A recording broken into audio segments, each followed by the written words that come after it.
Welcome to Your Anxiety Toolkit. I'm your host, Kimberly Quinlan. This podcast is fueled by three main goals. The first goal is to provide you with some extra tools to help you manage your anxiety. Second goal, to inspire you. Anxiety doesn't get to decide how you live your life. And number three, and I leave the best for last, is to provide you with one big, fat virtual hug. Because experiencing anxiety ain't easy. If that sounds good to you, let's go.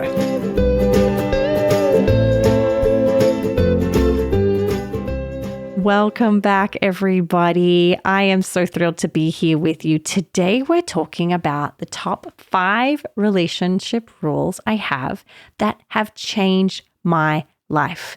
Now, this episode was actually created from a letter I wrote to all you.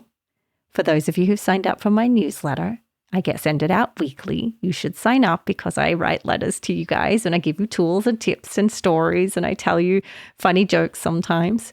But I was writing the newsletter while I was in Australia, just before I left when I was there in December, and I was reflecting on how beautiful my relationships are with my family now. And I was reflecting on why. Why are they so beautiful? Well, number one, they're beautiful people. But number two, more importantly, I have learned these relationship rules, which have allowed me to have the most beautiful relationship with my family and the most beautiful relationship with my husband and my kids and my friends and you guys. Now, that doesn't mean there's not bumps. It doesn't mean there's not arguments. In fact, a few weeks ago, I wrote in the newsletter about how I had a huge argument with my husband. And I was joking about how wrong he was and how right I was. But it doesn't mean that we don't have conflict, but it means that we get to coexist together because of these relationship rules. And I want to share them with you. Now, before we proceed, I want to say these mightn't work for you. I think they work really well, but I don't want you to feel guilty or ashamed or embarrassed or angry or whatever the feelings are if you feel like these don't match for you. Take what you need here. Leave what isn't helpful for you. If it's helpful for you, wonderful. If it doesn't sit right, one of them don't sit right, that is not a problem. It's totally okay. Use what helps you. When I'm talking on this podcast, I'm giving you ideas, so be curious and consider them, but it doesn't mean that I'm always right or I think I'm right or that I know what's right for you. Okay? All right, here we go. I'm going to go through them pretty quick and then I'll elaborate a little later once we get through, okay? But I want to remind you that these relationship rules help me to stay very solid in the relationships that I have. And they've literally gotten me through some of the hardest periods and seasons of my life. So let's see if they're helpful for you. Okay, number 1, it is not your job or my job to manage our family's emotions. Their emotions are their responsibility.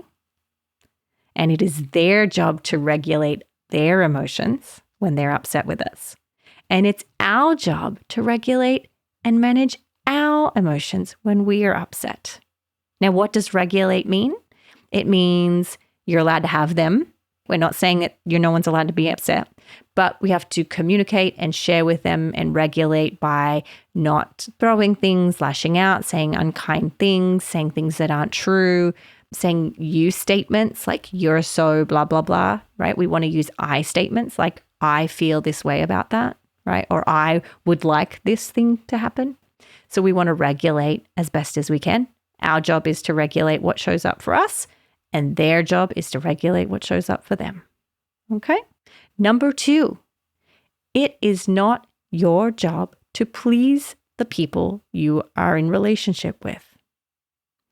Now, they get to have expectations and they get to communicate with you on what their expectations are. And you get to have expectations and you get to communicate what their expectations are. Now, this is so important. Then we can have a respectful conversation. A lot of the time these days, I see people in relationships or even online where somebody disagrees and they're like so hurt. They're like, you've harmed me by saying that. Like, I'm so hurt by what you said. But the person gets to have their thoughts and their feelings, right? It's not our job to manage it. And it's not our job to please them either. You get to have your beliefs and thoughts and ideas, and you get to disagree with other people as well. It's as long as we're able to do it in a respectful way. And when I say respectful, I'm not saying in a people-pleasing way either. It is not our job to please people. It's just not. Here's a deeper one. Let me just jump into this a little. I'm still working on this, and I get therapy, and I have a lot of practice, and I've done a lot of reading about the idea that my happiness is my job. That's my job. My happiness is my job. And I easily get caught up in, no, like if my partner would just do A, B, and C, then I can be happy. Or if my kids just do A, B, and C, then I can be happy. And that is true to a degree. But the problem with that rule, if you want to keep that rule, is you have no empowerment and no responsibility. It's all up to them. Your life is in their hands. Your happiness is in their hands. And so I like to think about, yeah, people can't always please me, like I just said, and people are going to upset me. And then it's my job to decide what I want to do with that. And it's my job to decide how I'm going to cope today with the fact that they're maybe not living up to the way I want them to. So that's really important. Next point, we'll go straight into it, is they are allowed to have their feelings about our choices. This is a big one for my husband and I. We say this to each other all the time. It's like, you're allowed to have your feelings about that, and so am I. This one is so hard for me, especially in my marriage, because if I upset him, I'd be like, you shouldn't be upset. And he's like, I'm allowed to be upset. I'm allowed to have my feelings about it. And I'm like, no, but you shouldn't. And he's like, yeah, but I am. I do. It is okay if they don't like everything about us, and it is okay if they don't agree. It is our job to live according to our values, which doesn't always line up with their expectations of us. Our job is to go and live our life and let them have their feelings about it. We can communicate respectfully about our misalignment. But that has been so beautiful for me, right? To say, you're allowed to have your feelings about me, specifically me as a public person. When I used to come out publicly at a conference or online or on Instagram and someone would say something negative, I used to be like, oh, how dare they say something so mean? How could they disagree with me or not like me? It was so painful because I had made this rule that they should only have good feelings about me. And now I'm okay. You can have all your feelings about me. You might like me, you might hate me, you might like me one day and not like me the next. You might agree or not agree, and you get to have your feelings about me. I give you permission. It is so freeing to say, I'm going to let everyone have permission to have their feelings about me.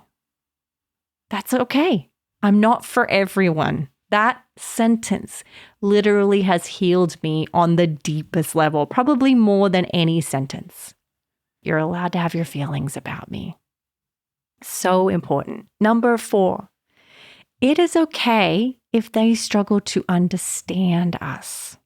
In fact, I encourage you to accept that they will not always understand us. Sometimes people won't have the capacity to understand us, and that doesn't make us wrong. And it also doesn't mean that you won't be able to find a way to coexist and still love each other unconditionally. That's so true. I always tell my patients, let's say I come in and I'm wearing my favorite boots, which are a bit sassy, and you come in and you're like, I hate your boots. They're the ugliest boots ever. I could even be like, oh, you're supposed to love my boots. Or I could say, that's cool. You don't have to love my boots. You get to have your feelings about them. And it's okay if you don't understand how rockin' my boots are. Now, this also goes for who you are. They get to have their feelings about who you are. They get to not like who we are. As long as they're respectful, they don't cross any boundaries, they're not abusive, they get to be upset. And it's okay that they don't understand us. Like I said, some people don't have the capacity to understand us. So important. All right, number 5. You get to, and they get to, change their mind. Or change, period. Again, this one was so hard for me. Now, for those of you who don't know me, I've been married almost 20 years. It will be 20 years this year, which means my husband's done a ton of changing. So have my family. So have my friends. So have you guys. There's a lot of change, but they get to change. If somebody changes, we can't go, wait, that's not fair. I didn't go into this relationship with you being this new version of you. You have to be the old version of you. That's not real relationships. That's saying you have to stay the same and you can't express and be who you are. We could say you've changed and these are my feelings about it, as long as I'm doing it not in a way that's judgmental or not in a way that's trying to change them back, because people get to change. They get to change their mind. That's another big one for me, is like if someone says, I like this, and then they come back and say, I actually really don't. I have to remind myself they're allowed to change their mind because they're allowed to have their feelings. And it's okay that they don't understand us. And they're going to manage their own emotions and I'm going to manage mine. We can't hold ourselves to the expectation that we'll never change. As we go through different seasons in our life, we will change. And that might feel scary, but we can try using our mindfulness skills and our regulation skills to navigate the change and the emotions you have to feel. So those are the 5 relationship rules that have changed my life. Now, here's the kicker. None of it is fun. None of it. This is some hard work. I nearly said the S word, which is fine. I'm allowed to swear, but it's some hard shit, right? This is some terrible stuff to have to work through. But with it comes relationships that get stronger and more unconditionally loving.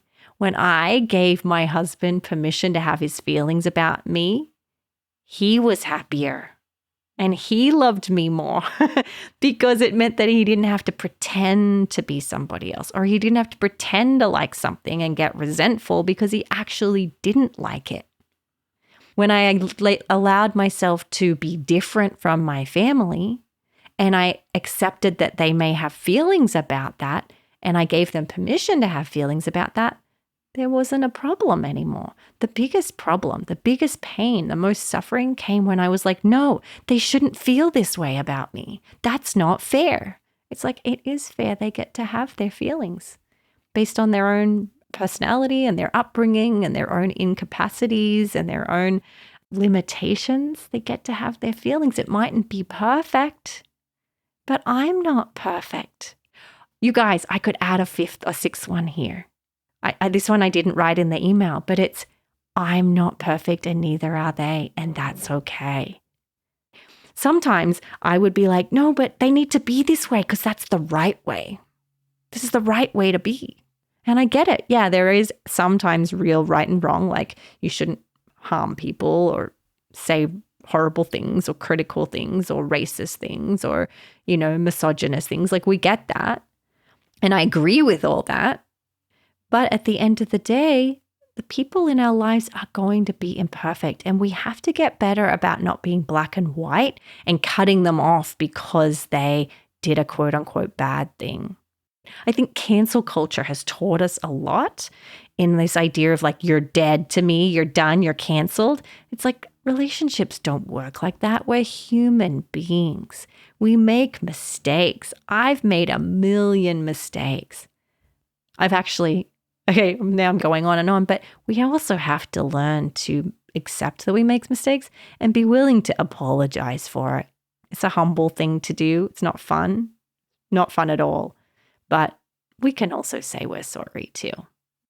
So that's it, you guys. There's a humanity that we connect with when we can allow everyone to have their feelings. when we can allow ourselves to have our feelings, when we can have limits and boundaries and clearly communicate that with our loved ones, but then also understand that sometimes they may not get it. Now, there will be situations if you say, I don't like that, and they just will not respect you. You may need to make a limit and a boundary with them where they don't have as much access to you. That's 100% valid. And I'm not here telling you that to accept other people's bad behavior. Absolutely not. But we can accept that they have some feelings about it as long as they're communicating respectfully, kindly, compassionately, or at least they're trying. At least they're trying. Okay? So that's it, folks. The 5 relationship rules that have literally changed my life and my relationships. I hope it's helpful. It is a beautiful day to do hard things, and I will see you next week. Please note that this podcast or any other resources from cbtschool.com should not replace professional mental health care. If you feel you would benefit, please reach out to a provider in your area. Have a wonderful day, and thank you for supporting cbtschool.com.